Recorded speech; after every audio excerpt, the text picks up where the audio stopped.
নমস্কার বন্ধুরা, কেমন আছো সবাই? আরও একটা নতুন ভ্লগ গ্রামের বাড়িতে। আগের ভিডিওটা দেখেছিলে আমি গ্রামের বাড়িতে গেছি, আর এটা গ্রামের বাড়িতে পরের দিন সকালবেলা। মা এখানে একটুখানি লাল চা করে দিয়েছে আর তার সাথে মুড়ি।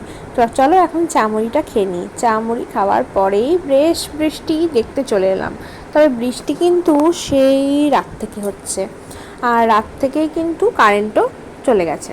আমাদের গ্রামে না একটুখানি হাওয়া বাতাস দিলেই কারেন্ট চলে যায়, আর সেখানে তো হাওয়ার সাথে বৃষ্টিও আছে, তো কারেন্ট তো অবশ্যই যাবে।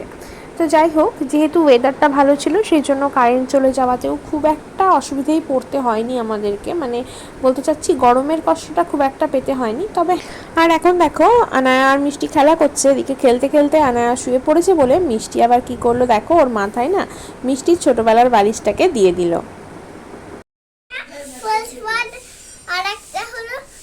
মা বলবে তাই সেকেন্ড বলতে বলবে মনে হয়। তো এই যে দুই পুচকি খেলা করছে, মিষ্টি কিন্তু ওর বনুকে কোলে নেবে না, কিছুতেই কোলে নিচ্ছে না। তো আমরা বলছি কোলে নাও মিষ্টি, একটু বনুকে কোলে নাও। আর বাচ্চারা তো বাচ্চাদের কাছে যেতে ভালোবাসে, সেজন্য আনায়াও না মিষ্টির দিকে যেতে চাচ্ছে, ওর কাছে যেতে চাইছে। তো এবার ও কোলে নিচ্ছে না, পরে আমাকে বলছে যে মা, আমি যদি বুনুকে কোলে নিই তাহলে সবাই ভাববে আমি বড় হয়ে গেছি, তখন আমাকে আর কেউ কোলে নেবে না।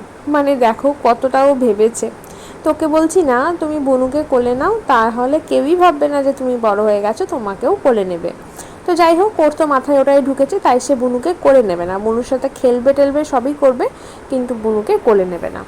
আর এখন দেখো এদিকে চলে এসেছি একটুখানি তরকারি কাটতে, যদিও সেই রাত থেকে বৃষ্টি আর সারাদিনই বৃষ্টিটা চলেছিল, দেখেই তো মনে হচ্ছিল এই বৃষ্টি থামার নয়। তো আমি প্রথমে ভেবেছিলাম যে খিচুড়ি করতে বলবো, তারপর দেখছি যে যদি খিচুড়ি করা হয় তো মা তো ওখানে গান শুনতে যেতেই পারছে না ঘরের কাজের জন্য, রাতের জন্য আবার কিছু রান্না করতে হবে। আর আমি বললাম তাহলে থাক, খিচুড়ি আর করতে হবে না, তুমি একেবারে বেশি করে ভাত তরকারি রান্না করে রেখে দাও, রাত্রে ওগুলোই খাওয়া হবে। আর খিচুড়ি আমরা গরম গরম খাই, বাসিও খেয়ে নেব, কিন্তু বাবা তো আর বাসি খিচুড়ি পছন্দ করে না, তখন আবার বাবার জন্য অন্য কিছু করতে হতো দেখে আমি বললাম ছেড়ে দাও, এক কাজ করো তুমি, বেশি করে ভাত তরকারি সব রান্না করে রেখে দাও, রাত্রে ওটাই খাওয়া হবে, আর তারপরে তুমি সন্ধ্যে থেকে গানও শুনতে যেতে পারবে।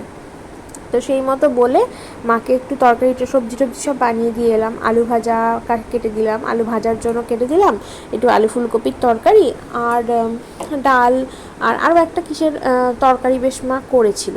যাই হোক, আমার এখন মনে পড়ছে না, ভিডিওটা তো 2 দিন আগের, ওই যে রেমাল জ্বর এসেছিলো না তখনকার, তখন থেকেই 2 দিন কারেন্ট ছিল না। তো প্রথম দিন অতটা গরমের জন্য কষ্ট হয়নি, কিন্তু যেটা হচ্ছিল আমাদের ইনভার্টারেরও চার্জ বসে গেছিলো, অন্ধকারে একটু কষ্ট হয়েছে, আর ওই টোনের চার্জ ছিল না, পাম্পে জল উঠাতে পারিনি, তো কল টিপে টিপে কাজ করতে হয়েছে। আর এখন তো এইসব অভ্যেসগুলো চলে গেছে, তাই জন্যই একটু আর কি মুশকিল। তাছাড়া কিন্তু গরমের কষ্টটা হয়নি, যেটা বারবার বলছি, কারণ ওয়েদারটা বেশ ভালো ছিল। তো এখন হয়তো মাকে সবজি টবজি কেটে দিয়ে এসে আমি এখন চলে এসেছি বিছানাটা গুছিয়ে নিতে। এখন মোটামুটি 11টার মতো বেজেই গেছে, আর বিছানাতে মিষ্টি আনায়া সবাই খেলাটেলা করছিল বলে ভালো করে গুছানো হয়নি। তো এখন একদম সুন্দর করে ঝেড়ে টেড়ে নিয়ে সমস্ত কিছু গুছিয়ে টুছিয়ে নিলাম। তো সেদিন আর কিছুই শ্যুট করিনি। এটা হচ্ছে দেখো তার পরের দিন, হ্যাঁ, তার পরের দিন যেদিন নগর কীর্তন ছিল, সেই দিন আমাদের মহানামযজ্ঞর অনুষ্ঠান, গান টান সব শেষ হলো। এই দিন হবে ওই মহাপ্রভুকে ভোগ দেয়, এটাকে মহোৎসবও বলে। লাস্টের দিন নরনারায়ণ সেবা হয়, তো সেটাকে মহোৎসব বলে। যারা জানো তারা জানবে। তো সেই মহোৎসবের দিন এটা।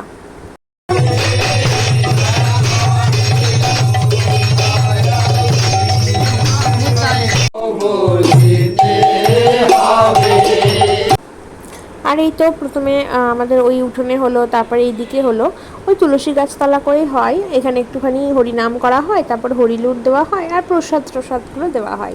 তো এইদিকে একটুখানি করে রঙও মাখিয়ে দিয়েছে, এদিকে আমাকে বনুকে। তারপর আমরা স্নান করে খাওয়া দাওয়া করে এখন হচ্ছে ওই মোটামুটি 4টে সাড়ে 4টের মতো বাজে। এখন আমরা আবার ওই যেখানে নামযজ্ঞতলা গানের আসরের ওখানে যাচ্ছি। আর বৃষ্টি থেমে গেছে, 2 দিন ধরে সারাদিন বৃষ্টি হয়েছিল। মোটামুটি কারেন্ট আজকে এসেছে 12টার পর। তো এখন তো বিকেল হয়ে গেছে 4টে, আমরা যাচ্ছি।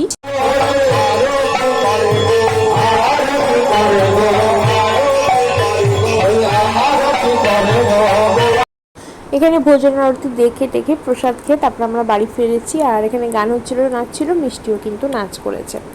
এইটা হচ্ছে আবার তার পরের দিন। আসলে সেদিন মহোৎসব ছিল, সন্ধ্যেবেলা একদম ভোগ টোগ খেয়েছিলাম, সেগুলো ভিডিও করিনি কারণ মিষ্টি ফোনে কার্টুন দেখছিল, মিষ্টি ভোগ খেতে যায়নি, ও বাড়িতেই ছিল, ওই কারণে ফোনটা ওর কাছে রেখে, মানে মা ছিল ওর কাছে ফোনটা দিয়ে আমরা গেছিলাম, সেই জন্য মহোৎসবের ভিডিওটা করতে পারিনি, মানে সরি খিচুড়ি ভোগ খাওয়ার ভিডিওটা করতে পারিনি। এটা হচ্ছে তার পরের দিন, মানে সমস্ত কিছু মিটে যাওয়ার পর। তো আমাদের বাড়িতে নামযজ্ঞের জন্য ধরো 4 দিন মতো নিরামিষ খাওয়াই হয়েছে। আর তার পরের দিন ছিল বুধবার, তো এই বুধবারে বাবা মাটন আনতে দিয়েছিল, তো সেই মাটনটাই আমি রান্না করে নিলাম। তো এই তো মাটন রান্না করে টোরে দুপুরে খেলাম। তবে আমার বোন বলছিল হ্যাঁ রান্নাটা ভালোই হয়েছে, কিন্তু আমার না রান্নাটা মোটেও ভালো লাগেনি। আমার মনে হচ্ছিল আমি মানে রান্নাটা ভালো করে করতে পারিনি। তারপর খেয়ে দিয়ে রেস্ট নিয়ে বিকেলে একটুখানি খেলা করছিলাম আনায়া বুড়ির সাথে। আর এগুলো ক্যাপচার করা মানে হচ্ছে একটুখানি কি বলবো, নিজের জন্য স্মৃতি সঞ্চয় করে রাখা আর কি। এই দেখো এখন দেখা হলো, আবার যে কবে দেখা হবে তার তো নেই ঠিক, সেই জন্য। তো চলো আজকে ভিডিওটা এখানে শেষ করছি, টাটা। আবার বাড়ি ফিরে রেগুলার ব্লগ আসবে।